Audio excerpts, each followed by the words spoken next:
Mahayana Buddhism is one of the main branches of Buddhism. I believe it's the largest branch as well. Largely it's found in mainland China. Mahayana means big vehicle. That name expresses the teaching found within Mahayana Buddhism that nirvana is for all. So unlike Theravada Buddhism, which stresses that nirvana is reserved just for the monks, within Mahayana anyone can reach nirvana. An element of Mahayana Buddhism that sets it apart from the others are its view of bodhisattvas. A bodhisattva is an enlightened being. And this person, when they've reached enlightenment, instead of entering into nirvana and not being reborn, they choose to come back to help others. They choose to be reborn to help others. And so because of this, Mahayana tends to lean towards worship of bodhisattvas and treats them almost like deities. However, they kind of take this approach of whatever works for you and whatever brings you to a greater spiritual awakening is good. So if you do actually see these as deities and worship them in such a fashion, it's completely okay as long as it's helping you come to a greater spiritual awakening. They also, instead of just having bodhisattvas that are actually reborn and walk amongst us mere mortals and work with us to lead us to enlightenment, they have heavenly bodhisattvas. These would live in like another realm, but somehow even living in this other realm, they can interact and work with us and help us here in our world that we live in. Guanyin is an example of a heavenly bodhisattva. She is depicted virtually everywhere I've been in China. Every Buddhist temple I've been to, there's the picture of the Buddha, there's the big Buddha image, and then there's a wall behind him, and then you can walk around the side to the back, and there will be an image of Guanyin on the back side. The pictures I have here are pictures that I took in Hangzhou. It's actually a suburb just right outside of Hangzhou. I forget the name of this park. I think it was Oriental Culture Park. But this was an element that they had here. It was a statue of Guanyin that rose out of this stone pillar 3 or 4 times a day at set times. They would play this music very much like 2001 Space Odyssey. Bum, bum, bum, bum, bum, bum, ba-da! And they would have smoke, like dry ice smoke, and fountains going off and shooting, and she would emerge out of this pillar. And as she did, everyone down below would start like praising her and stuff and bowing down, kowtowing to it. And then when she fully emerged, water would spray out of this vase that she's holding. So all the images of her have her holding this vase of water. And the idea is this water that she offers has healing properties to it. And so when the statue fully emerges, water starts to spray out like a hose, which you see in that image on the top left there. And then everyone down below is following, tracking the spray of water, getting hit by it. Some people would hold out water bottles. You can see it in the pictures, holding out water bottles, trying to catch the water. Some people actually took umbrellas and would hold the umbrellas upside down to try to catch the water in the umbrellas and then pour it into smaller the bottles. And then they would take these bottles home with them. So even if no one was sick in their family, they would save them for a rainy day and at some point when someone in their family would get sick. And so this statue pulled a 360, and the people followed the full 360 all the way around. And when the statue finally went back into the rock, I literally saw a lady fall to her knees, just like, she's gone. And I'm sitting there going like, you can come back in 2 hours, this is going to happen again. And what blew my mind even more on this whole structure is that this park was literally built in the 2000s. When I saw this park, it had only been in existence for like a couple years. Some of it wasn't even fully developed yet. And so people should clearly know that, this stuff is man-made, just made a few years ago, but you respond in such a way to it. Mahayana Buddhism, also set apart from Theravada Buddhism, is through its 3-body doctrine.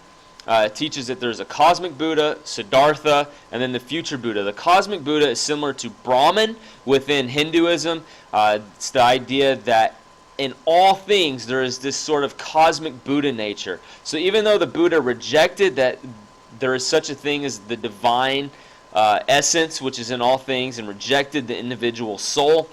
Mahayana Buddhism essentially reincorporated that teaching that the Buddha ditched by saying that there is this sort of cosmic Buddha nature within all things. And then Siddhartha is the incarnation of that divine reality, similar to the way Vishnu and Krishna are related, where Krishna is an avatar of Vishnu. Siddhartha would then be the avatar or the incarnation or embodiment of this cosmic Buddha nature. I think having this built into it gives a better explanation for how the Buddha was conceived. Within traditional conservative Buddhism, I don't know how they explain his conception. His mother was dreaming that a white elephant entered into her side, and that's when she became pregnant or conceived Siddhartha. And so I don't know how conservative Buddhism explains this miraculous birth, but here at least with Mahayana Buddhism and this idea of a cosmic Buddha nature in all things, I think there's a better explanation for how she became pregnant, right? Oh, well, somehow this cosmic Buddha energy is what impregnated her. Then there's the future Buddha, which is the laughing Buddha that a lot of us are common with, the large laughing Buddha. The idea of him is that he will come to earth to usher in a golden age. So if you can think of it, it's like a returning Buddha. So Siddhartha Gautama will return, just as other bodhisattvas return and refuse to be reborn.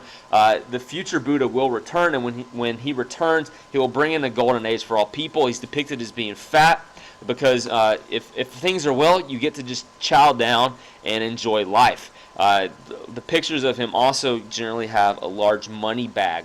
So next time you see him, see if there's a large bag of golden coins with him.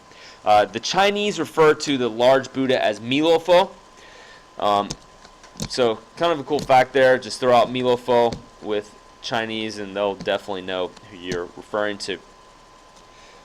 They also believe in a Buddha land, so almost like a heavenly state. So instead of just going with the typical sense of nirvana, oh, you die and then essentially you no longer exist, you're in this state that none of us are aware of, and it's actually more like a state of non-existence, because nirvana comes from a word which means blown out, right? So life is essentially extinguished, and you're not reborn, and you're not in this life of suffering at all anymore.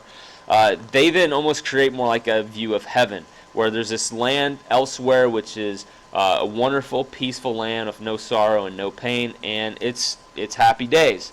So they have that, and it's literally called the Buddha land.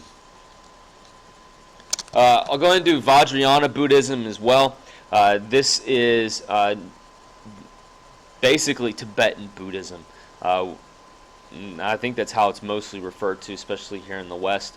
Vajrayana means vehicle of the diamond. And of course, Tibetan Buddhism, we think the Dalai Lama. Lama is Tibetan for guru. Dalai Lama means ocean superior one. And there are certain major lamas who are reincarnated. And so when a major lama dies, his reincarnation is sought, found, and trained. And so that's the case of the Dalai Lama. When he dies, it's said that he will be reincarnated. They then find the next Dalai Lama. The current Dalai Lama fled from Tibet in 1959 under persecution. I believe it was Mao Zedong, actually, that went to persecute him. So he's been living in exile in India, and he has actually spoken out that when he's reincarnated, he may be born outside of Tibet. So I think that's actually a wise thing, because from what I've heard, the Chinese government would say that they are the ones who will locate the new Dalai Lama. That way they can pick someone essentially that would be under their thumb. But by then throwing out he could be born outside of mainland China is already opening up the possibilities to keep the Chinese government from having that type of authority to dictate who the next Dalai Lama is. A lot of people ask, how is the Dalai Lama found? They just take items from the Dalai Lama, like which are his personal artifacts, and they take children and lay a bunch of them out, and if the child picks the artifacts that belong to the former Dalai Lama, and again and again every time picks that item, then we know that child must be the reincarnation of the Dalai Lama. Things that are specific to Tibetan Buddhism are prayer wheels. These are wheels where prayers are written on them, and the picture of the lady there, it's this wheel that she's spinning, and you see the guy in the back, he's also spinning one. So there's an entire line of these, and they just walk through and spin them one after the other. And the idea is that as the wheel spins, the prayers are just permeating out into space. So it's a way to have your prayers repeated again and again, and just to be more continual. On the right there, you see a person, it's a stick that they spin, and it's just like more like a handheld prayer wheel. Also with Tibetan Buddhism, we have mandalas. These are structures or images which are very intricate. This is one made of sand, and so it takes a lot of time for them to make this image using sand. And then what happens as soon as it's made, they destroy it. And so it's to help remind them, to not be attached to things in this life, the impermanence of all things in this life. And so they work really hard making these elaborate sand designs, and then just it's blown away.